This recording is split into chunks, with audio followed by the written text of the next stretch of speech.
Good afternoon. Thank you everyone for being here. Bonjour, merci à tous d'être présents. We will first hear from Minister Anand and then turn to the doctors for the daily update. Madame la Ministre.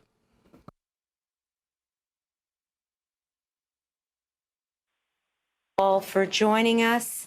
Permettez-moi tout d'abord de remercier tous ceux et celles qui travaillent sans relâche en première ligne pour soigner les personnes atteintes de la COVID-19, ainsi que les médecins et les scientifiques qui s'emploient en coulisses à mettre au point de meilleurs traitements et un vaccin effectif. L'augmentation du nombre de cas des derniers jours nous rappelle la fragilité des efforts déployés pour freiner la propagation de la COVID-19, ainsi que l'importance de continuer de suivre les consignes de santé publique comme la distanciation physique et le port du masque. Our government remains vigilant in preparing for the possibility of a resurgence. And my department, Public Services and Procurement Canada, continues to procure vital supplies for our frontline healthcare workers and Canadians who are providing essential services. At the same time, on behalf of the Public Health Agency of Canada, and based on the recommendations of the Vaccine Task Force, we are looking to the future and readying Canada for a vaccine to enable us to emerge from this pandemic collectively. Over the past few weeks, our government has announced several agreements to secure Canada's access to a successful vaccine or vaccines. Today, we are taking another significant step on this front. I am pleased to announce that the Government of Canada has signed an agreement with Sanofi for up to 72 million doses of its vaccine candidate, adding to our diverse portfolio of potential vaccines. In addition, based on the advice of the Vaccine Task Force, Canada is purchasing an additional 14 million doses of Moderna's vaccine to bring our total to 20 million doses procured, with options remaining for 36 million. These contracts reflect our ongoing strategy to secure a diverse range of potential vaccines, alongside the previously announced agreements with Johnson & Johnson, Novavax and Pfizer, and exercising our options for additional doses of Moderna. Canada now has secured access to a guaranteed minimum of 154 million doses and up to 262 million doses of potential vaccines to protect Canadians and save lives. Le Canada a maintenant accès à une minimum garantie de 154 millions de doses de vaccins potentiels et à un maximum de 262 millions de doses afin de protéger la population canadienne et sauver des vies. These vaccine contracts ensure that Canada has access to the three main types of vaccine candidates known as mRNA, protein subunit, and viral vector. Having a diverse portfolio of vaccines from multiple supply sources will provide assured access to safe and effective COVID-19 vaccines when they become available. Investments today to secure rapid access on multiple fronts are investments in the future health and safety of every Canadian. To date, we have committed roughly $1 billion to secure access to 5 vaccine candidates. This amount includes some upfront payments that the vaccine developers require to support vaccine development, testing, and at-risk manufacturing. This investment guarantees Canada's earliest possible place in production runs. Subsequent payments are contingent on vaccines passing clinical trials and obtaining regulatory approval, and all contracts that Canada signs with vaccine developers contain off-ramps and exit provisions should they be required. The amounts of future payments will depend on which vaccine candidates are successful and the number of doses that Canada decides to purchase ultimately. Bien sûr, nous savons que lorsque suffisamment de données sont recueillies sur un vaccin, il reste des étapes décisives à franchir, notamment l'examen de Santé Canada et l'approbation réglementaire. These steps will take time, but will ensure that a safe, effective, and high-quality vaccine is available. And when those vaccines arrive, Canada will be prepared in terms of supplies as well. Just recently, we signed 2 contracts with SIO2, a materials manufacturer, for syringes and vials for use in filling vaccines. The vials that we are receiving from SIO2 are anticipated to provide capacity for up to 80 million doses. These contracts will prove to be essential for the efficient distribution and administration of a vaccine. We are also procuring supplies required to manufacture and package vaccines right here in Canada. This includes securing domestic production lines to rapidly fill and finish vials. It also includes buying syringes, needles, and alcohol swabs to support safe and effective immunization. The Canadian component to this process is important. For example, we have awarded contracts to Cardinal Health to provide Canada with alcohol swabs, adhesive bandages, non-sterile gauze, and sharps containers. In addition, Becton Dickinson Canada, which is already providing consumables, such as syringes and needles to us, will also be supplying sharps containers under a new agreement that we recently signed with them. Et il y a quelques semaines à peine, le Premier ministre a annoncé que le gouvernement du Canada investira 126 millions de dollars sur 2 ans dans la construction d'une nouvelle installation pour le Conseil national de recherche à Montréal. Cette installation va permettre d'augmenter la production de vaccins au pays à hauteur de 2 millions de doses par mois. Voilà une excellente nouvelle pour l'industrie canadienne de la biofabrication. In short, when a vaccine is ready, we will be ready to offer it to Canadians in every corner of this country. We are also ensuring that Canadians have access to the most effective treatments available if they do become ill. Today, I'm pleased to announce that the Government of Canada has signed a new agreement with Gilead Sciences and McKesson Canada to secure a supply of up to 150,000 vials of remdesivir, an important drug used to fight COVID-19. Health Canada authorized remdesivir for the treatment of COVID-19. It is the only known antiviral drug at this time that has been shown to be effective in treating the most serious cases of COVID-19. We know that COVID-19 will be with us for some time, and this endeavor is imperative as we prepare for all possible scenarios, including a spike in cases into the fall and winter seasons.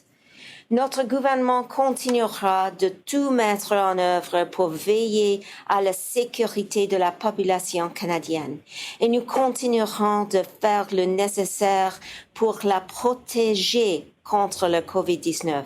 Je tiens à remercier une fois de plus toutes les personnes qui sont en première ligne, de même que celles en coulisses qui s'emploient avec l'acharnement à mettre au point de traitement et des vaccins contre ce virus.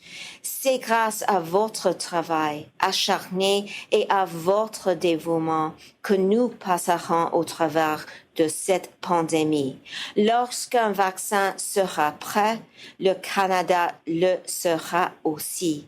When a vaccine is ready, Canada will be ready also. Merci beaucoup, Megwetch. Thank you. Thank you, Minister. Merci, Madame la Ministre. On va maintenant se tourner vers Dr. Tam et Dr. Njoo.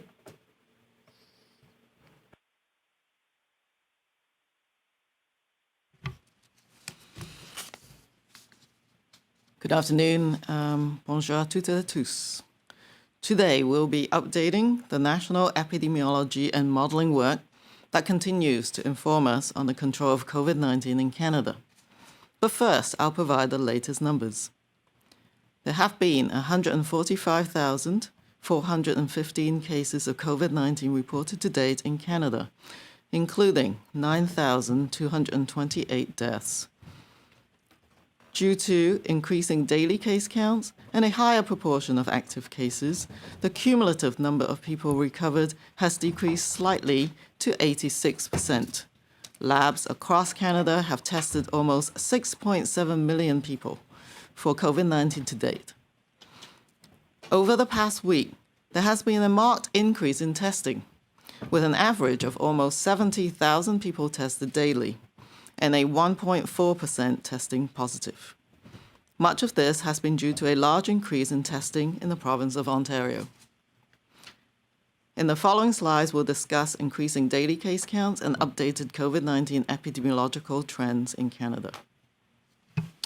Bonjour. Nous faisons aujourd'hui le point sur les travaux d'épidémiologie et de modélisation que nous continuons d'utiliser pour orienter les mesures de lutte contre la COVID-19 au Canada. Pour commencer, je vais vous présenter les derniers chiffres sur la COVID-19 au Canada. On a signalé 145 415 cas de COVID-19 au Canada jusqu'à maintenant, dont 9 228 décès. En raison de l'augmentation du nombre de cas déclarés quotidiennement et d'une plus grande proportion de cas actifs, le nombre cumulatif de personnes rétablies a diminué légèrement à 86 %. À ce jour, des laboratoires de partout au Canada ont analysé les tests de dépistage de la COVID-19 de près de 6,7 millions de personnes. Au cours de la dernière semaine, il y a eu une hausse marquée des tests de dépistage. Plus de 70 000 personnes en moyenne ont passé un test de dépistage chaque jour, dont 1,4 % ont reçu un résultat positif. L'augmentation du nombre de tests de dépistage en Ontario contribue en grande partie à cette hausse. Nous allons faire le point sur l'augmentation du nombre de cas signalés chaque jour au Canada et les dernières données épidémiologiques sur la COVID-19 à l'échelle du Canada. Slide 2. Since the last modeling update in mid-August, the national daily case count has been increasing at an accelerated rate. Over the past 7 days, an average of 1,058 cases were reported daily, compared to 380 cases reported daily at the time of our last update in mid-August.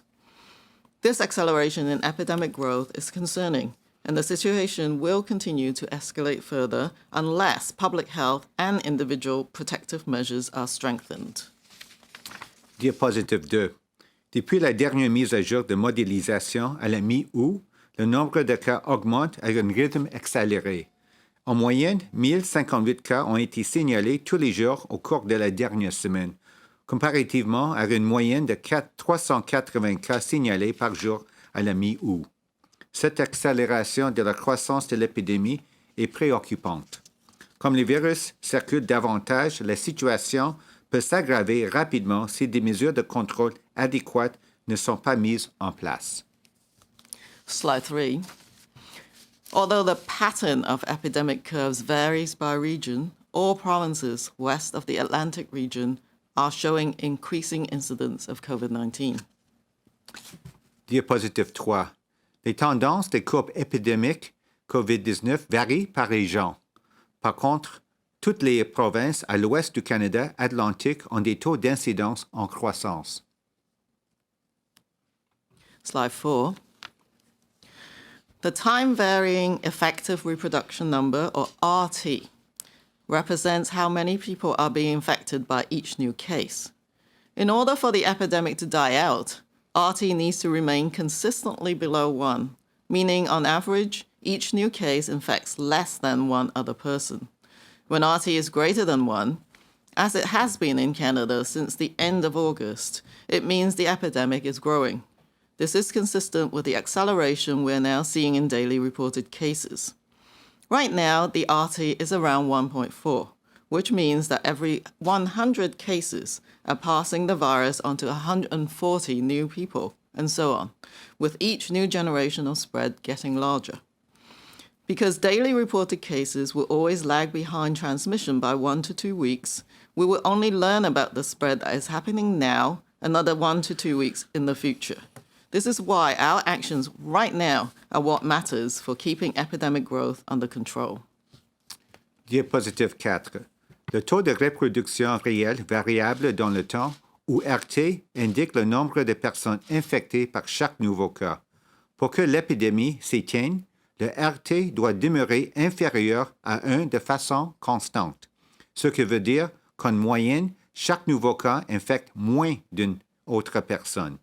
Lorsque le RT est supérieur à 1, comme au Canada depuis la fin août, l'épidémie progresse. Ceci concorde avec l'accélération que nous voyons dans le nombre de cas déclarés chaque jour. Présentement, la valeur du RT est égale à environ 1,4, ce qui veut dire que chaque 100 cas transmettent le virus à environ 140 personnes et ainsi de suite avec plus de cas à chaque nouvelle génération. Étant donné que le nombre de cas signalés par jour aura toujours un retard d'1 à 2 semaines sur la transmission, nous n'en saurons plus sur ce qui se passe actuellement que dans 1 à 2 semaines. C'est pourquoi ce sont les mesures que nous prenons maintenant qui permettront de maîtriser la croissance de l'épidémie. Slide 5. As has been the case throughout the epidemic, the intensity of COVID-19 activity is not the same across the country. This slide illustrates the uneven distribution of COVID-19 activity over the past 2 weeks. Jurisdictions and health regions with the highest incidence rates are shown in a deeper shade of blue, while those with the lowest incidence are in the lightest shade of blue, gray. Over the past 14 days, 9 health regions across Canada have reported incidence rates from 50 to 99 cases per 100,000, seen as dark blue areas on the map. This illustrates the different levels of activity across Canada and the hotspots, even within affected provinces. Diapositive 5. Comme cela est le cas depuis le début de l'épidémie, l'intensité de l'activité relative à la COVID-19 n'est pas la même partout au pays. Cette diapositive illustre la répartition inégale de l'activité relative à la COVID-19 au cours des 2 dernières semaines. Les administrations et les régions sanitaires ayant les taux d'incidence les plus élevés sont indiqués en bleu foncé, tandis que celles avec les taux les plus bas sont en bleu pâle. Au cours des 14 derniers jours, 9 régions sanitaires à travers le Canada ont rapporté des taux d'incidence entre 50 et 99 cas par 100 000 en bleu foncé sur la carte. Ceci illustre les différents niveaux d'activité à travers le Canada et les zones chaudes, même à l'intérieur des provinces touchées. Slide 6. Following the first wave of COVID-19 in Canada, which disproportionately impacted elderly adults, we've seen a shift in the age trend. In June, as incidence rates continue to sharply decline in adults over 80, increased incidence was occurring in younger adults. In particular, those aged 20 to 39 years have had the highest incidence throughout the summer months. While COVID-19 tends to have a milder clinical course in young people, serious or prolonged illness can occur at any age. As well, ongoing circulation of the virus in younger, more mobile and socially connected adults builds a reservoir for the virus, increasing the risk of spread to individuals and population at higher risk for severe outcomes and threatening our ability to maintain epidemic control. Diapositive 6. À la suite de la première vague de COVID-19 au Canada, qui a affecté les aînés de façon disproportionnelle, nous avons constaté un changement dans la tendance relative à l'âge. En juin, à mesure que les taux d'incidence continuaient de baisser considérablement chez les personnes de plus de 80 ans, le taux d'incidence augmentait chez les jeunes adultes. En particulier, ce sont les personnes de 20 à 39 ans qui montrent le taux d'incidence le plus élevé pendant les mois d'été. Tandis que la COVID-19 a tendance à avoir une évolution clinique moins importante chez les jeunes, une forme grave ou prolongée de la maladie peut se présenter à tout âge. Par ailleurs, la circulation actuelle du virus chez les jeunes adultes qui sont mobiles et ont beaucoup de liens sociaux donne lieu à la création d'un réservoir du virus, ce qui augmente le risque de propagation aux personnes et aux populations dont le risque de résultats graves est élevé et menace notre capacité de maîtriser l'épidémie. Slide 7. So along with the continued increase in daily case counts over the past several weeks, outbreaks are being reported in a greater variety of settings. In some cases, a large number of exposures and infections have been linked back to single gatherings and events, including private gatherings. Outbreaks in long-term care setting have been far fewer in recent months, with a significant decrease in the number of cases associated with each outbreak. A review of publicly reported outbreaks in long-term care settings over the course of the epidemic in Canada suggests that the number of cases per outbreak has declined from over 30 cases per outbreak in April to less than 5 cases per outbreak in August. Nevertheless, outbreaks in long-term care homes are an area of concern where we must continue to strengthen measures that prevent introduction of the virus and control spread through rapid detection and robust infection prevention control. So far, school outbreaks tend to be limited to a single reported case or small cluster with very few cases. These are a reflection of transmission in the community. So although it is not unexpected to have cases in schools, we need to monitor these settings to investigate if schools are the setting of transmission. Diapositive 7. Outre l'augmentation continue du nombre de cas quotidiens au cours des dernières semaines, des éclosions sont signalées dans une gamme de contextes plus diverses. Dans certains cas, un grand nombre d'expositions et d'infections a été lié à un seul rassemblement ou à un seul événement, y compris à des rassemblements privés. Heureusement, les éclosions dans les établissements de soins de longue durée ont été beaucoup moins fréquents au cours des derniers mois. En effet, le nombre de cas associés à chaque éclosion a diminué de façon notable. Un examen des éclosions signalées dans le grand public dans les établissements de soins de longue durée durant l'épidémie au Canada révèle que le nombre de cas par éclosion a diminué, passant de plus de 30 cas par éclosion en avril à moins de 5 cas par éclosion en août. Néanmoins, les éclosions dans les établissements de soins de longue durée sont un aspect préoccupant. Nous devons continuer de renforcer les mesures qui visent à éviter l'entrée du virus et à maîtriser la propagation par la détection rapide et des mesures rigoureuses de prévention et de contrôle des infections. Jusqu'à maintenant, les éclosions dans les écoles semblent être limitées à un seul cas signalé ou à une petite grappe et donc très peu de cas. Il s'agit d'une représentation de la transmission dans la collectivité. Par conséquent, même s'il n'est pas inattendu de voir des cas dans les écoles, nous devons surveiller les établissements pour déterminer si les écoles sont un foyer de transmission. Slide 8. To keep a close watch on COVID-19 severity trends, we continue to monitor the number of people who are hospitalized and those admitted to intensive care units. Overall, these indicators have remained low over the summer months, despite increasing disease circulation, as indicated by the rise in daily cases. However, hospitalizations, critical care admissions, and deaths are considered late indicators of disease severity because they lag 1 or more weeks behind the increase in cases. The younger age of COVID-19 cases may be another factor for accounting for the overall lower rate of hospitalizations and ICU admissions. However, some areas have begun to report small increases in hospitalizations, which is a reminder that spread in any age group can spill over to affect individuals and populations at high risk for severe outcomes due to COVID-19. Diapositive 8.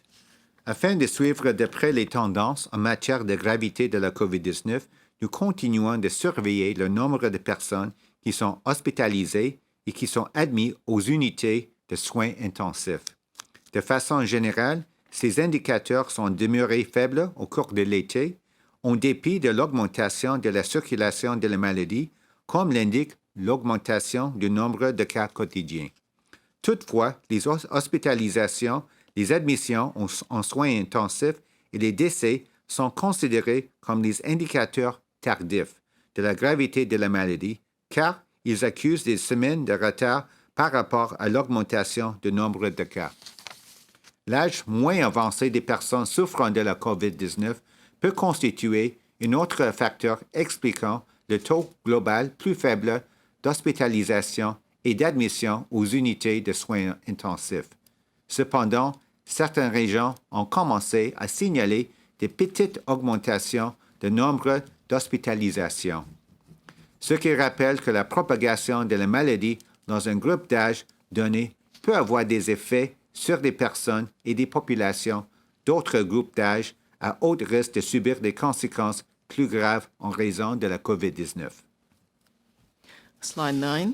Following the steep decline in deaths from early May to July in Canada, deaths have remained at a low level, with under 10 deaths reported daily for many weeks. As with hospitalizations, deaths are late indicators of COVID-19 severity and can lag behind increases in reported cases by several weeks due to the prolonged natural history of the disease. However, with heightened circulation of the virus and accelerated epidemic growth, the potential for the virus to spread into higher-risk populations or settings could lead to an increase in deaths down the line. We must do everything we can to prevent severe outcomes. This includes ongoing strengthening of measures to keep COVID-19 out of vulnerable settings, together with careful monitoring to ensure rapid detection and early interruption of transmission in the event an introduction does occur. Diapositive 9.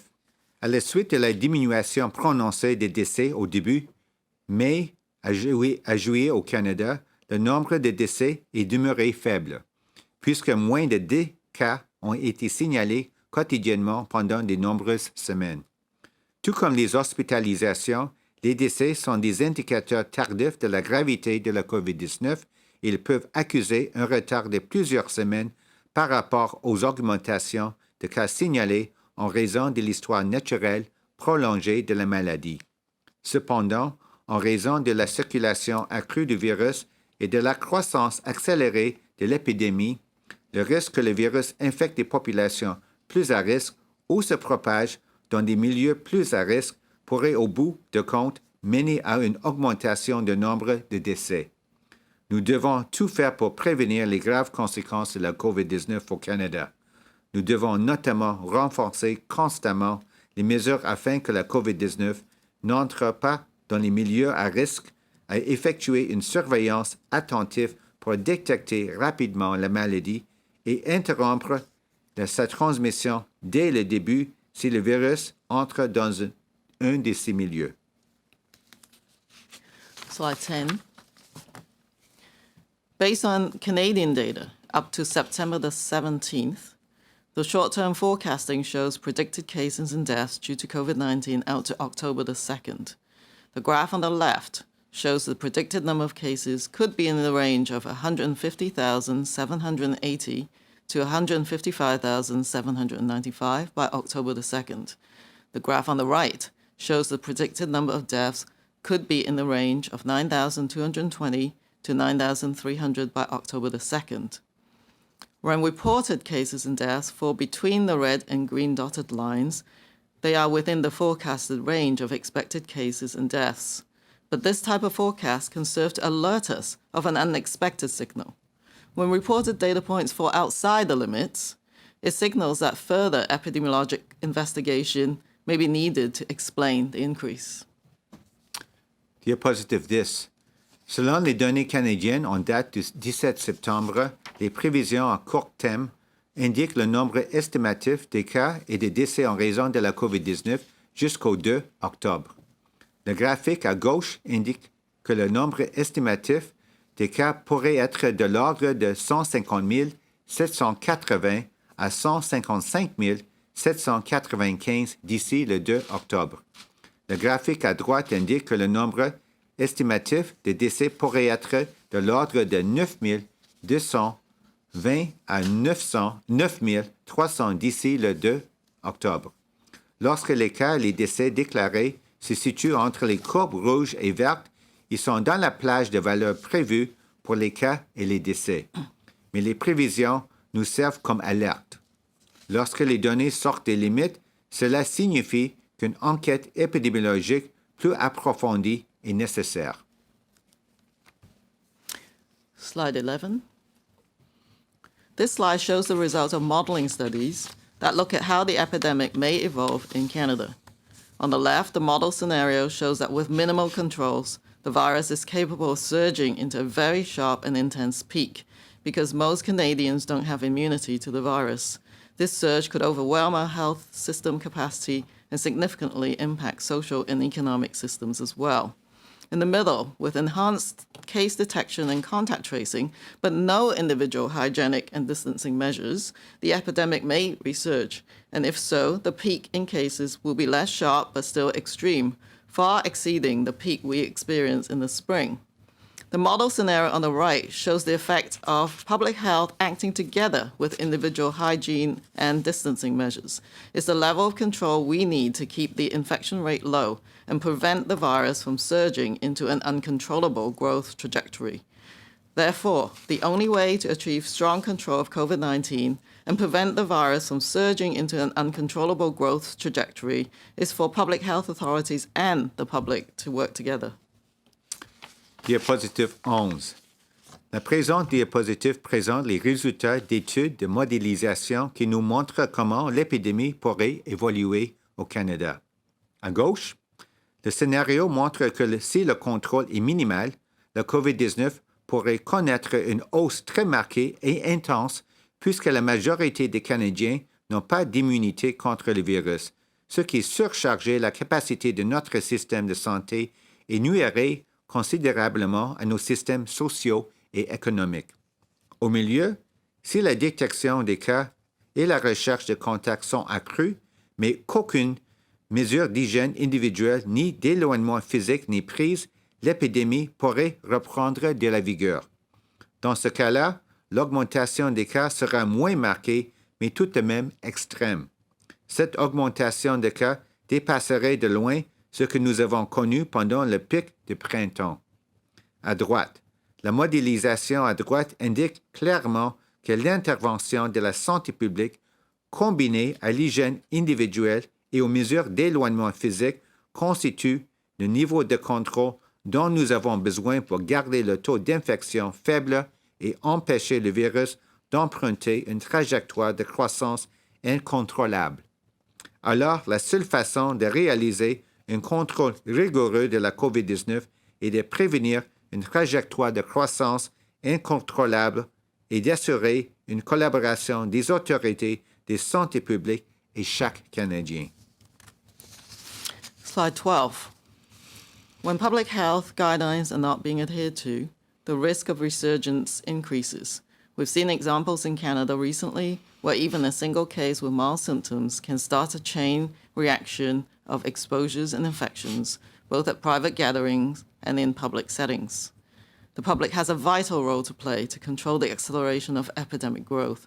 This modeling simulation shows how reducing our number of contacts can have a profound impact on our ability to maintain epidemic control. This modeling forecast, based on currently increasing daily cases, shows that if we maintain our current rate of contacts, the epidemic is forecast to come back. That's the gray line. If we increase our current rate of contacts, the epidemic is forecast to come back faster and stronger, which is the orange line.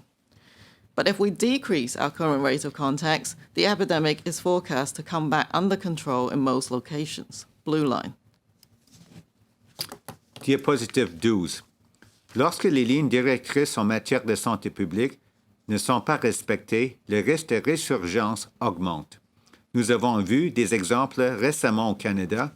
Une seule personne ressentant des symptômes légers peut déclencher une réaction en chaîne d'exposition et d'infection, tant à la suite d'un rassemblement privé que d'une visite dans les lieux publics. La population a un rôle crucial à jouer pour aider à contrôler l'accélération de la croissance de l'épidémie.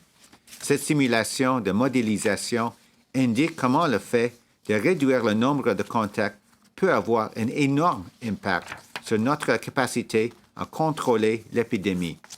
Ces prévisions modélisées, qui sont fondées sur l'augmentation actuelle des cas quotidiens, indiquent que si nous maintenons notre taux actuel de contact, on prévoit que l'épidémie reprendra. C'est la ligne grise. Si nous augmentons notre taux actuel de contact, on prévoit que l'épidémie reprendra plus rapidement et plus fortement. Ça, c'est la ligne orange. Mais si nous diminuons notre taux actuel de contact, on prévoit que l'épidémie sera de nouveau maîtrisée dans la plupart des endroits, c'est-à-dire la ligne bleue. Slide 13. We continue to learn from the experience of other countries whose pandemic trajectory is ahead of Canada's. Many European countries that first experienced a first wave in March are now experiencing resurgence that is exceeding or approaching the disease activity levels seen in that first wave. Similar to what we are seeing in Canada, resurgence in European countries has been mainly among younger age groups, and the mortality has been lower to date. However, some countries have begun to have cases spill over into older age groups, and some countries like Spain have begun to see an increase in mortality. Diapositive 13. Nous continuons d'apprendre de l'expérience des autres pays dont la trajectoire de la pandémie est avancée sur celle du Canada. De nombreux pays européens qui ont d'abord vécu une première vague en mars observent aujourd'hui une résurgence qui dépasse ou avoisine les niveaux d'activité de la maladie enregistrés lors de la première vague. Comme nous voyons ici au Canada, la résurgence dans les pays de l'Europe est principalement parmi les groupes d'âge plus jeunes et les taux de mortalité sont plus bas jusqu'à présent. Par contre, quelques pays commencent à voir des cas affectés, les groupes plus âgés, et le taux de mortalité commence à augmenter dans certains pays comme l'Espagne. Slide 14. During the months of closures, schools, workplaces, businesses, and other public settings modified spaces and implemented protocols and policies to slow the spread of COVID-19.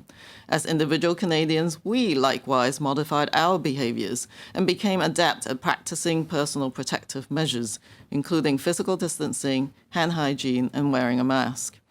But the challenge we face now is to stay the course no matter how weary we may feel. We have done this before, we know what works, and we know we can work together to get this done. Young people were part of the collective solution to crushing the spring wave, and now, with high incidence rate in this age cohort, they are a critical element in the solution we need to ramp up the defenses and stop a big resurgence from occurring. So, as we end today's update, I am making a special call out to young Canadians to say, we need your ingenuity and your drive, because we won't get COVID-19 back on the slow burn track without your help. This is your generation, this is your time. You've got this. Let's work together and own this pandemic. Thank you. Diapositive 14. Au cours des mois de fermeture, les écoles, les milieux de travail, les entreprises et les autres lieux publics ont modifié les espaces et mis en œuvre des protocoles et des politiques pour réduire le risque de propagation de la COVID-19. En tant que Canadiens, nous avons fait de même. Nous avons changé nos comportements et nous sommes devenus des spécialistes des mesures de protection personnelle, ce qui comprend la distanciation physique, l'hygiène des mains et le port du masque. Notre défi est maintenant de garder le cap, même si nous ressentons de la lassitude. Nous l'avons déjà fait, nous savons ce qui fonctionne, nous savons que nous pouvons travailler ensemble pour y parvenir. Les jeunes faisaient partie de la solution collective pour écraser la vague printanière et maintenant, avec des taux d'incidence élevés dans cette cohorte d'âge, ils sont un élément essentiel de la solution dont nous avons besoin.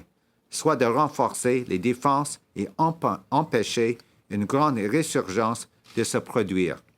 Alors que nous terminons la mise à jour d'aujourd'hui, je lance un appel spécial aux jeunes Canadiens pour leur dire que nous avons besoin de votre ingéniosité et de votre dynamisme, car nous ne remettrons pas le COVID-19 sur la piste de combustion lente sans votre aide.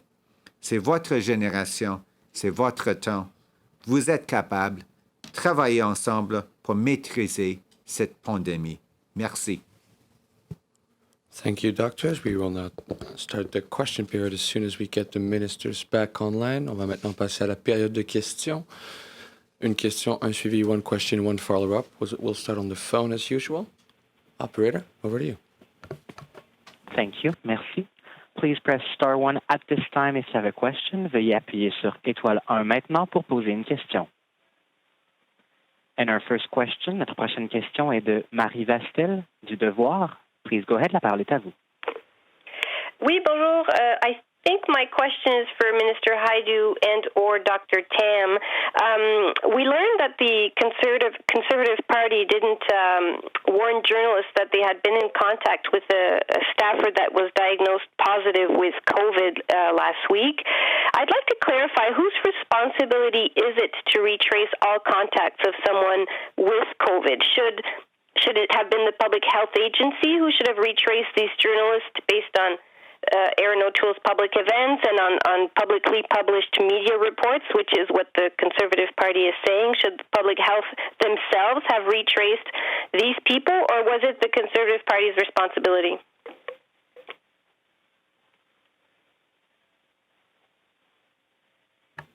Minister Hajdu, you're on mute. I was just saying, I'll turn to Dr. Tam first, as she's actively engaged with the public health community and the processes of contact tracing. Yeah, so that is anyone who's a case in Canada, it needs to link back to the local public health units, because contact tracing is a complex issue, and that is what local public health is there to do. I'm sure each MP or each parliamentarian have different contacts, and I really don't know the specific circumstances of individual cases, so I can't really comment on that. Marie, en suivi? Did Minister Hajdu have? Concur with Dr. Tam that in the case of Mr. O'Toole, he is likely working with Ottawa Public Health, and Ottawa Public Health would then determine who his close contacts were and how and who needs to be contacted and who needs to be invited to have a test or not. Marie, en suivi? Yeah, and on today's modelings, Dr. Tam, I have two questions. One of them is just a technical clarification. On slide 10, you give projections of what could happen between now and October 2nd. And on slide 10, I believe we have the orange and the blue line and the gray line. I just want to clarify, are those lines equivalent? In other words, is the best case scenario and worst case scenario until October 2nd, is that what would the scenario is orange line and the blue line on slide 12?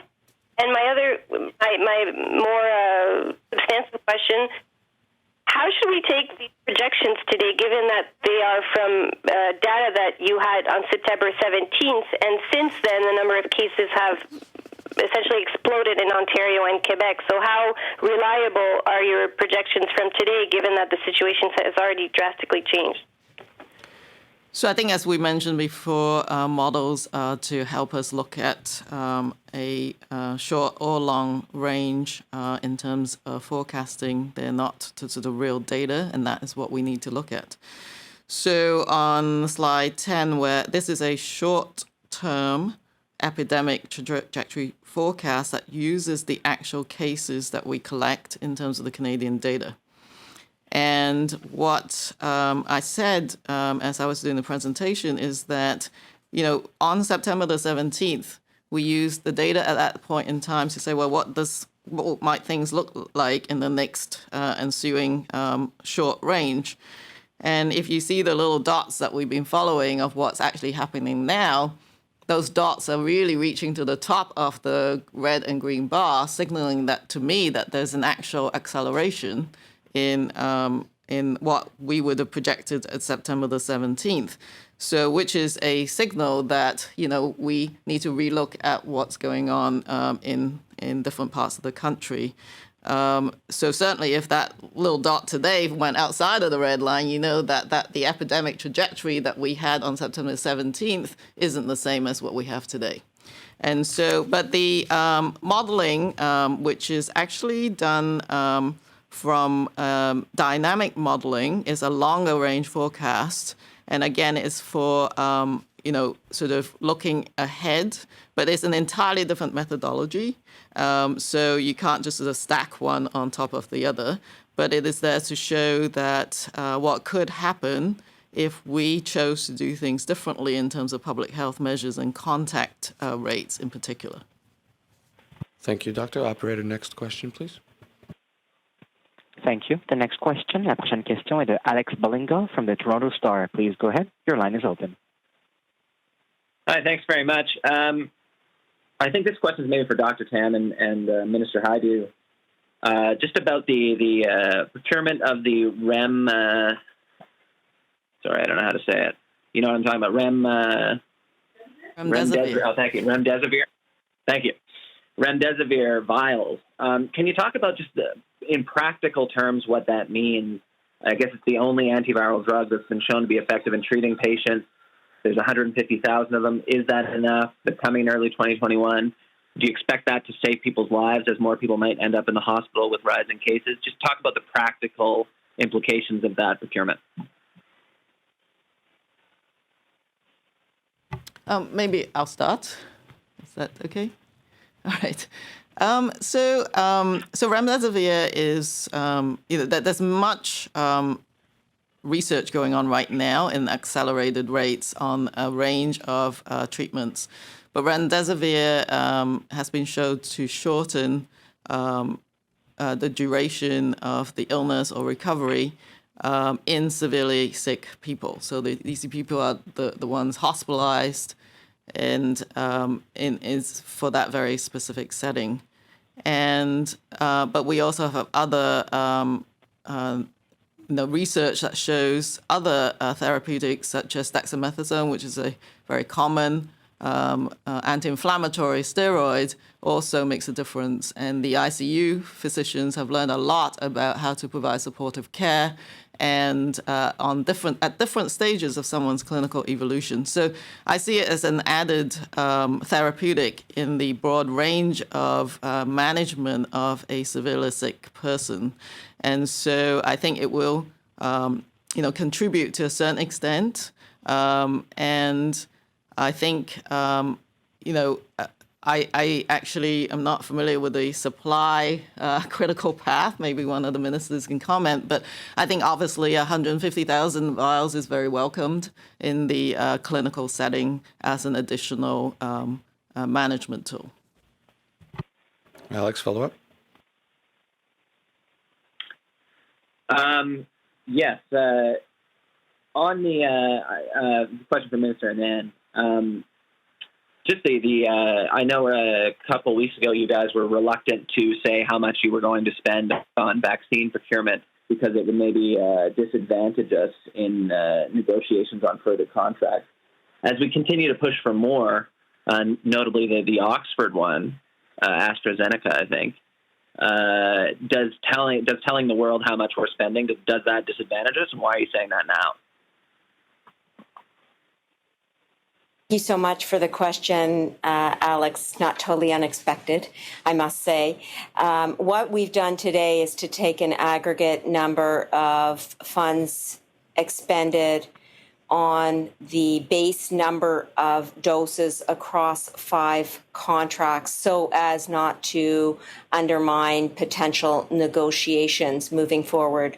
Furthermore, to respond to a potential question regarding why aren't we providing broken down numbers, we do have confidentiality agreements with multiple suppliers, and we need to remain on side those bilateral agreements while we are continuing to negotiate with additional suppliers and potentially go back to those original suppliers for additional doses.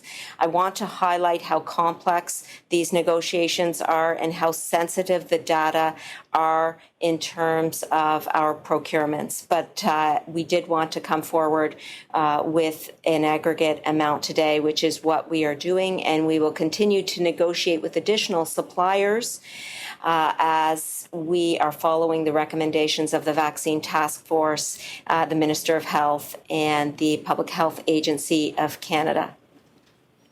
Thank you, Minister. Operator, we'll take one last question on the phone and we'll turn to the room. Thank you. The next question, la prochaine question est de Catherine Lévesque de la Presse canadienne. Please go ahead. La parole est à vous. Oui, bonjour à vous deux. Ma question est pour Dr. Njoo. Dites-moi, est-ce que le Canada est entré dans la deuxième vague officiellement? Merci pour la question. C'est difficile pour moi pour déclarer si on a une résurgence ou deuxième vague, comme vous avez dit, pour tout le Canada, parce que le Canada est un grand pays et toutes les régions sont différentes l'un à l'autre. Qu'est-ce qui se passe au territoire au nord? C'est pas la même chose que la situation actuellement au Québec. C'est sûr, ici, dans la ville d'Ottawa, avec le contexte de l'épidémiologie sur le terrain, que le médecin hygiéniste de la ville d'Ottawa, Dr. Etches, a déclaré comme une deuxième vague ici à Ottawa. Et je sais que mon collègue, Dr. Arruda, a déclaré qu'on est en train de commencer, je pense, la première vague au Québec. C'est sûr que je suis d'accord avec qu'est-ce qui se passe actuellement sur le train de Québec, mais je ne sais pas, on ne peut pas prendre moyen avec les cas qui dans toutes les provinces et territoires, mais je pense qu'à un certain point, si chaque médecin hygiéniste dans chaque province et territoire au Canada, avec leur connaissance de la situation sur le train, déclare une deuxième vague, oui, en total pour le Canada, on peut déclarer une deuxième vague. Merci. Catherine, on suivi? Oui, donc j'essaie juste de comprendre, est-ce que vous allez attendre que la majorité des médecins chefs des provinces déclarent une deuxième vague? Et puis, j'aimerais juste que vous m'expliquiez à ce moment-là le graphique qu'on voit à la diapositive 12 là, qui démontre en fait ce qui pourrait nous attendre dans les prochains mois. Je me demandais si c'est pas une deuxième vague, à quoi est-ce que ça ressemble et puis quel scénario serait le plus probable à votre avis? Merci. OK, non, c'est pas une question facile à répondre parce que c'est sûr, on est toujours dans une étroite communication et collaboration avec nos homologues des provinces et territoires. Je pense que on peut dire en général que tout le monde, tous les médecins hygiénistes en chef de toutes les provinces et territoires, et nous autres aussi, Dr. Tam et moi, on s'inquiète maintenant avec qu'est-ce qui se passe actuellement avec des résurgences, avec l'augmentation des taux d'incidence dans plusieurs provinces. Je pense que presque toutes les provinces à l'ouest des provinces atlantiques. Donc, je pense que c'est quelque chose à voir, à suivre étroitement. Et ce qu'on a dit, même aujourd'hui encore, c'est vraiment la responsabilité, c'est toujours le collectif, mais aussi à l'échelle individuelle, parce que ce qu'on fait maintenant, aujourd'hui, chaque personne, chaque Canadien et Canadienne va avoir des conséquences dans quelques semaines. Donc, si vous me posez la question pour la diapositive 12, je pense que ce qu'on veut, c'est vraiment la ligne bleue, comme on dit, une propagation, une transmission lente, mais une combustion lente, mais si tout le monde lâche et on ne suit pas les consignes de santé publique vraiment comme il faut, c'est sûr, on pourra voir, comme on dit, la ligne grise ou ligne orange. Pour moi, ça fait partie d'une résurgence. La différence entre les deux, c'est vraiment, comme on dit, la pique, la pente ascendante. Donc, c'est les deux scénarios qu'on veut éviter. Merci. Merci, docteur. M. Blois. Question for Dr. Tam and Minister Hajdu. Dr. Tam, when we look at those figures on page 12, it's pretty striking. How likely, if people don't change their behaviors, how likely that a total return to confinement will become necessary? And Minister, what's your message to Canadians at this point when we see those scenarios? Well, thank you. And I'll start and maybe turn it to Dr. Tam. I think Dr. Tam and Dr. Njoo said it quite well in that all of us have the future in our hands in terms of the decisions we're making today. And I heard a local public health officer speak recently, and he said, we have to get better at saying no more than yes to the invitations that we're receiving to gather for barbecues in the backyard or parties to celebrate occasions, gatherings, and that are bringing people together. This is a difficult time, and it's difficult for people to stay apart because, of course, we're all longing the company of our friends and our family. But those decisions that we make today to say no, to connect in different ways, to keep our gathering sizes small, to ensure that we're not socializing more than absolutely necessary, are going to actually help drive the cases down. And so I think it's a sacrifice that we all have to make, and it's difficult. And I fully understand how difficult it is. In terms of measures, public health measures that can help reduce the spread. Ultimately, at the end of the day, what I think Dr. Njoo's just previous answer kind of illustrates is that the disease activity is not the same across the country. In fact, it's not the same across a province. And so in my area in Northern Ontario, there have been very few cases. There continue to be very few cases. And so it seems to me like a surgical approach at this point in the stage of the pandemic is an appropriate one, where local public health works with local leaders and the provincial leaders to determine measures that need to be taken in a particular area of concern based on epidemiology, based on where the disease spread is happening. And that could be different across the country. What's happening in BC may be different than what's happening in Ontario, for example. And so I think it's really, we're looking to our public health leaders to ensure that we get the best advice built on the best evidence and data possible so that we can take measures that balance, obviously, the health of Canadians, which has to be first and foremost, but also the needs of the economy and our healthcare system to continue to serve other Canadians in other ways. Yeah, so I think from the public health system perspective, knowing what we know about this virus and learning from the initial wave is that people are trying to get more granular information. So the slide 5 showing that the different hotspots, getting that data so that you can target your intervention, and that locality is the concept. So you've already, I think, have seen provinces and cities, in fact, say 3 of them in Ontario, now restricting their gathering size. So I think that is what we're going to be seeing going forwards. But it, again, is up to all of us, because if we see things going the wrong way, local jurisdictions have all the powers that they have to actually reduce those gathering sizes some more, or have more restrictive measures. But we're all trying to, keep everything in a delicate balance. I was going to say, the concept, everybody is going to ask us, are we in the second wave? Well, if you look at that graph of the Canadian graph, it's going up. What I can't tell you is whether it's going to go down a bit and then up a bit and then down a bit. Then do you call the next bump the third wave, or the following one the fourth? It's very difficult to say. Is that we're riding this pandemic like different kind of bumps up and down, different currents, or other people said it's like little moguls.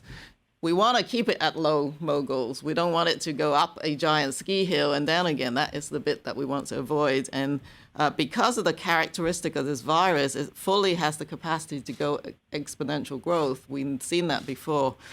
But the other thing that we're trying to look at very carefully, and we're trying to be very transparent and careful with our communication, is the age group. So this surge is a very different surge to the previous wave. It is younger people.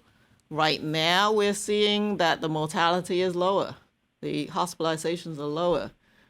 But people don't exist in age group cohorts or from morning till night. That it doesn't happen in communities. That is going to spill over into high-risk populations, and how we protect those populations depend on all the lessons learned we also had in the initial instance in looking after long-term care in other places. So I am still concerned that long-term care outbreaks are lower, but then community transmission was lower throughout the summer. Now, with increasing community transmission, the protection that can be afforded to prevent entry into long-term care is extremely important. And because of how this virus is so invisible, I would say that it's just a matter of time that some of that spillover effect we will see, and then we're going to have to manage those individual outbreaks. So there are some long-term care facility outbreaks right now that are larger than the average. They are relatively few, and we want to sort of keep it that way. Et Dr. Njoo, j'aimerais vous entendre sur la possibilité que cette courbe qui possiblement peut augmenter de manière très importante soit même plus importante que cette première courbe que l'on a vue au printemps. Pouvez-vous nous détailler ça un peu? On comprend que le nombre de cas pourrait dépasser largement ce qu'on a connu le printemps dernier. Merci pour la question. C'est sûr qu'on a bien fait pour aplatir la courbe pour la première vague. Mais le fait reste encore que la plupart des Canadiens sont encore susceptibles, ils n'ont pas d'immunité contre le virus. Donc, c'est vraiment important de suivre la situation. On a vraiment souligné les bonnes mesures de santé publique, l'étiquette respiratoire, hygiène des mains, port de masque, tout ça. Il faut vraiment souligner le point parce que oui, c'est sûr que si ça continue, la tendance avec le taux d'incidence qui continue à augmenter, c'est possible d'avoir peut-être même niveau, peut-être même plus de cas que le printemps. C'est difficile. Si on parle d'une résurgence ou même une deuxième vague, c'est difficile de constater exactement, oui, c'est de la deuxième vague. C'est seulement, comme on dit, en rétrospectif. Hein. Si on ne sait pas si on n'est pas arrivé à la pente descendante de la courbe épidémique. Mais c'est sûr que avec l'hiver, avec aussi les saisons des autres infections respiratoires, aussi la grippe, tout le monde aussi commence à rentrer à l'intérieur et il faut vraiment faire attention, tous les Canadiens, parce que la première vague, c'était vraiment commencé au Canada, février, mars, fin du mois de janvier, avec le premier cas signalé au Canada. Maintenant, c'est le mois de septembre, octobre, novembre, décembre, même avec Noël et aussi la saison des fêtes. Il y a beaucoup de choses, on va voir pour la première fois. Merci. Thank you, Doctor. Rachel? Hi there, Rachel Haynes from CTV National News. My first question goes to Dr. Tam about what you're saying about reducing contacts and the need to reduce contacts. However, we still are allowed to do social gatherings. Malls are open. We can go out to eat where we might be served likely by a young person. So what measures exactly, what concrete measures are you suggesting for us to reduce these contacts? Are you suggesting we stay home like you did in March? And for Minister Hajdu, will the government implement these measures? So I think, as I said, depending on where you are in the country, there's measures being enacted by local public health units in terms of the gathering size, etc. But I think as individuals, the measures, it's the broken record kind of measures, which is you should keep small, consistent bubbles. We call them social bubbles, but that concept's a bit difficult to imagine right now. It's just to keep that small, and that ask yourself, if you're going to interact with others, are you able to keep the physical distancing? You have to wear a mask if you can't. What environment you're going into? So we suggest, I think you can see that on the last slide, which is you got to take your personal risk assessment into account as to who you are as an individual, your risk in your household. then you layer on the precautions, because we recognize how tiring all of this is, and I think public health wants to maintain some activities that we all want to do during the day and during our daily lives, but we can do that smarter, having learned everything. So ask yourself whether it's necessary to do the activity. Think ahead as to whether you can control that environment or not. Does it have sort of well laid out protocols for physical distancing? Is the building able to provide hygienic measures and mask? So all of those things we already know. Is a matter of actually doing it.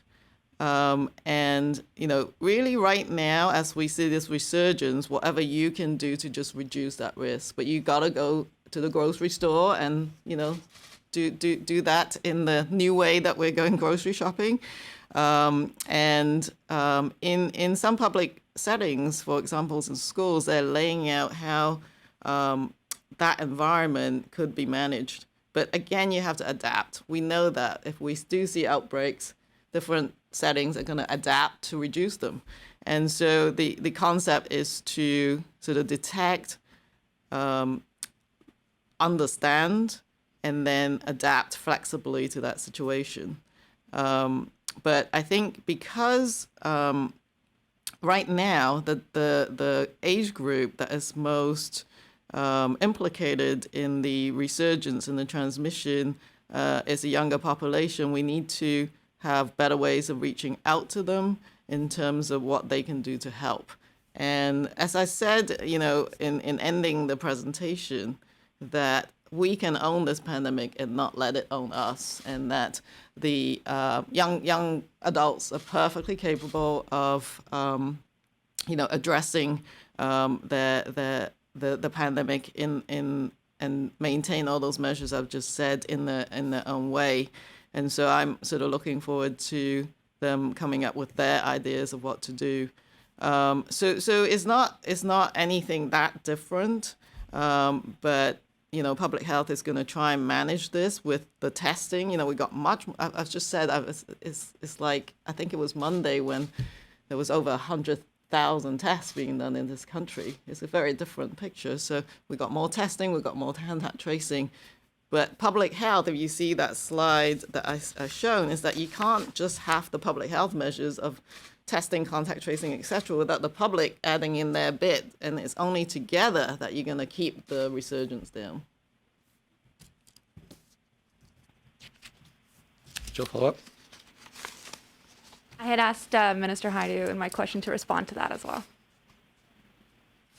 I think I don't have much to add to Dr. Tam's very thorough response. It really is deciding for ourselves as individuals our risk level and the layers of protection that we need to have in our lives. I use personally the 3 C's to help me assess the risk that I'm willing to take. Is it, an environment where I will be very close to people, and close proximity is a risk? Is it a contained environment? Obviously, outside events are better than inside, but if it's inside, is there enough space to spread out so that we're not physically close in proximity to each other? And how crowded will the space be? These are all very important questions for me, and I think certainly a good guide for Canadians. And again, I think I have been invited to a number of social events over the last couple of weeks, and I've had to decline them because at this point in time, I personally feel that choosing to not socialize in larger events is an important contribution to protecting the health, my own health, and of course the health of the people that I live with and that I work with. Thank you, Minister. Oh, that wasn't my follow-up, Carl. Sorry. But Dr. Tam, I just do want to follow up on some of the things that you're saying about you're not really asking anybody to do anything that different, but you're going to manage this with testing. Now, we have seen over the last couple of weeks some issues at many testing centers, and you say that we're going to get this slow burn by this contact tracing and the testing. So how likely are we to get to this slow burn scenario, and how confident are you that we're going to be able to get there, given all of the issues that we've been seeing with testing at various assessment centers for the last couple of weeks? So, I mean, I don't know how common that is. It is a very local level issue. So I too have seen some lineups, of course, on the media, but it is being managed at the provincial and local level. But access and having the ability to, I guess, some of it is logistics and some of it is other factors. But we do know that in Canada, as I've said, the capacity for the existing platforms and the PCR testing has been increasing and continues to be built up. But it's not a infinite resource. We have to test smartly and make sure that we're testing everyone who needs a test. And at the present time, at the national guidance perspective, we certainly ask people who have symptoms, even if mild, contacts, or people who may have been exposed for whatever reason, or been told by public health, or got alert on your COVID alert app. Those are the most important for testing. And so I think it's testing smartly. There's also, guidance about testing as part of monitoring or surveillance. There's slightly different concepts, and you would want to assure that there's no entry into high-risk settings like long-term care, or if you are in a mine in a very remote area, you would want to be able to have capacity to do that kind of testing. But we have to be smart about where we're putting this resource.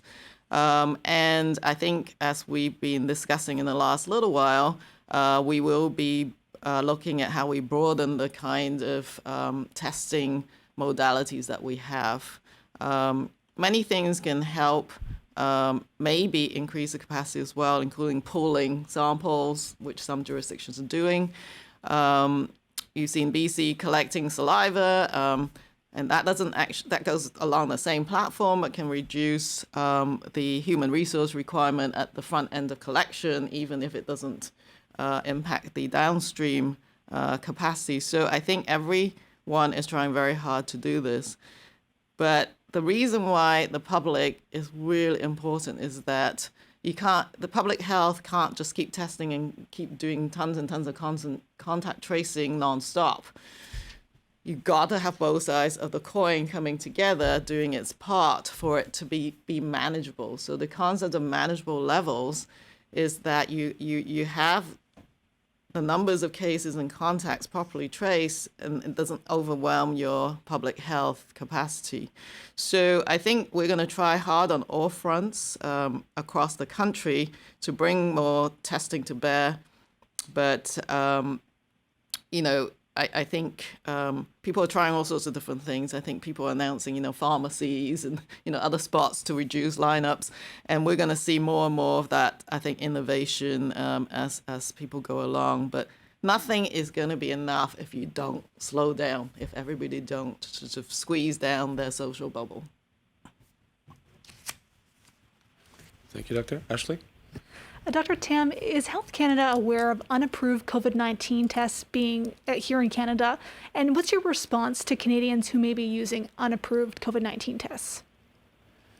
I will have to ask back to my Health Canada colleagues. I haven't heard of that in particular, but I don't know if others have, or the minister has, but not to my knowledge, but that's a very limited kind of knowledge.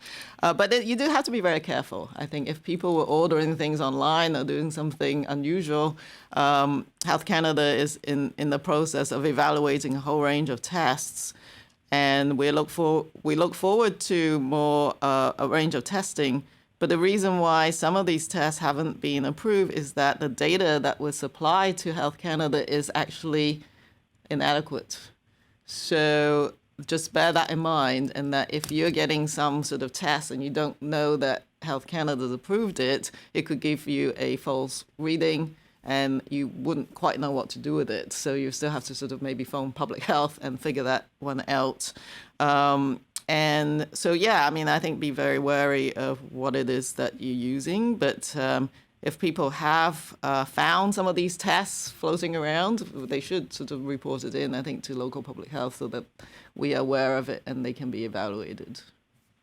And Minister Hajdu, on another topic, do you think there was enough due diligence done when it came to vetting the current Governor General for this position? Thanks for the question. I don't have any background on how the Governor General's vetting went, but I do know that, for the appointments that I'm responsible for, there is a thorough process that is that we undergo to make sure that the candidate reflects the criteria that's necessary for those positions. Thank you, Minister. We are starting to run out of time, so we'll take one last question on the phone and then one last question from the room. Operator? Thank you. The next question, la prochaine question est de Mélanie Marty de la Presse. Please go ahead. La parole est à vous. Bonjour. My first question is for Dr. Tam. First of all, is there some kind of relation between the fact that there are more cases and the fact that provinces are testing more? I think absolutely. I mean, the more you test, the more you're going to find as one dimension. But there is definitely more cases as well in increasing numbers. So it's the rate of increase that we're also looking at as well.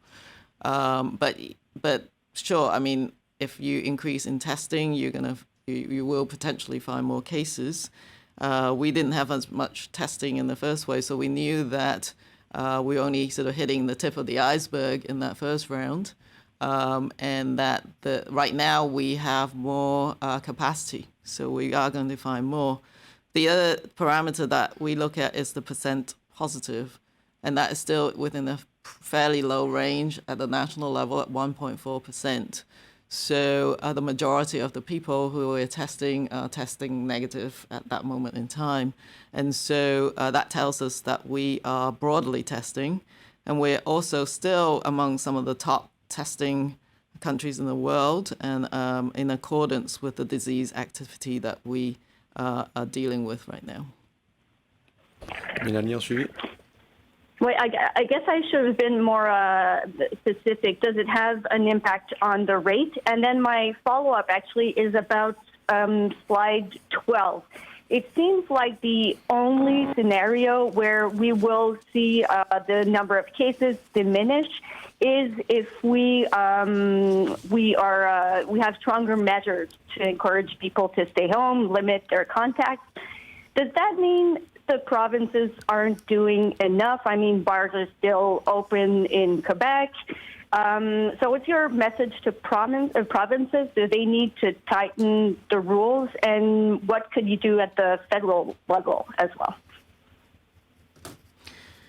Yes, so I think absolutely that if you're in some of those dark blue hotspots, if you like, that more needs to be done, because clearly the incidence is increasing, and I think we are seeing some of those measures now. But there may be other areas where there's actually not that much happening, and that whatever you do with the food and drink industry might be different in those settings. But we do know that the settings where is these enclosed environments where people may behave in such a way that they the mixing can't be controlled, and those kind of environments are much higher risk. So those will be the first ones, I think, that jurisdictions need to really look at very carefully to see if further measures and restrictions need to be done, while, of course, trying to keep your schools and other settings open. So these are different choices that people have to make. But the data will tell you, I mean, if you're looking at the outbreaks and where they are, but it's not that surprising that nightclubs and pubs and those places offer a higher risk of transmission, and the demographics of people who are cases likely to be the demographics who visit those places as well. But still, people are trying not to do a blanket approach, but to look at the local epidemiology. But I do think that given what we've just seen in the numbers, we have to act now in those big jurisdictions, those urban areas right now. But throughout Canada, people should retrain themselves in what they've learned and just reinforce those measures. Yes, Dr. Njoo, just I would say certainly if we look at the provinces and territories, we would give kudos to, for example, the province of Quebec, as Dr. Tam has already mentioned.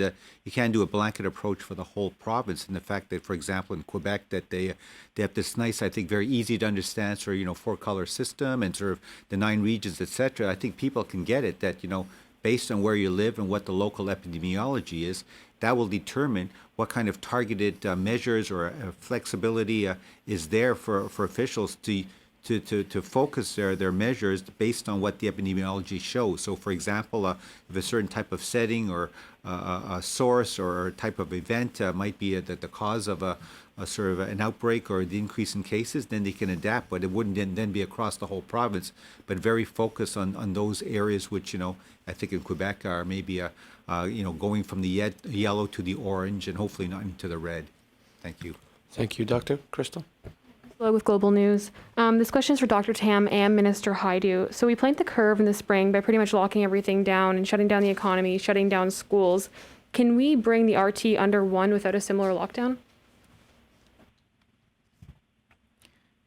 I think that is the objective is to, we know it's going to go up and down, but we need to keep it at manageable levels. That's the sort of slow burn scenario I've talked about. So we will, it's not surprising to have increase in cases in the fall. We've actually said this can happen, but now you got to just keep things under control without the full lockdown. But in different hotspots, people may have to have more restrictive measures, and based on what I heard, my colleagues are fully prepared to do that if necessary. But you can avoid it. So, my message today is the time is now. We're at a bit of a crossroads. If you manage to reduce those contacts and make some choices in terms of not going to big gatherings and some of these social events, you can manage this without a lockdown. Minister Hajdu as well. So I want to say I concur. I mean, listen, we're getting the best advice, public health advice from Dr. Tam and her colleagues who are working very closely together. I think every medical officer of health, as well as politicians at all levels, realize that there is an economic and a social cost to pay for broad and sweeping lockdowns. And that is why I think the approach of really trying to tamp down these hotspots, Dr. Njoo referenced Quebec's work on a regional approach, an alert system. I think these are very wise tools for provinces to adopt. And of course, at the federal level, we're doing everything we possibly can to help with those efforts to put out the flames, if you will, at the hotspot. So, for example, last week, I was in touch with the medical officer of health from Peel, Toronto, and Ottawa to talk about what was driving their surge and how we could best help them at the federal level. We do have something called the Rapid Response Program,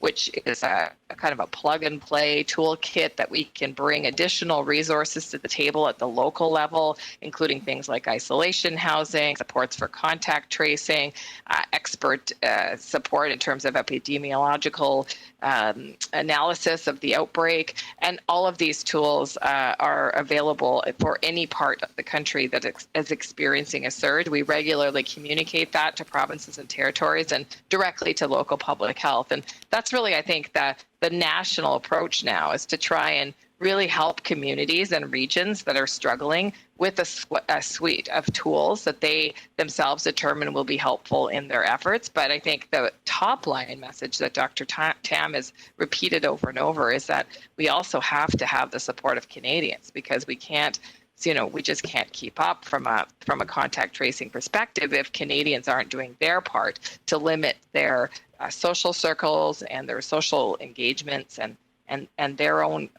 close contacts. I think another useful tool is the is the COVID Alert app, and for the jurisdictions, almost all of them now across Canada that have the Alert app, COVID Alert, please download that tool. It runs silently in the background. It does not use up people's batteries, completely respects people's privacy, and it's another tool to assist in that defeating the spread of COVID-19 in your community. Follow up. And we just concluded the provincial election in New Brunswick, and we're about to go into one in BC, and we'll be soon having one in Saskatchewan. Do general elections pose a risk to public health in this current environment?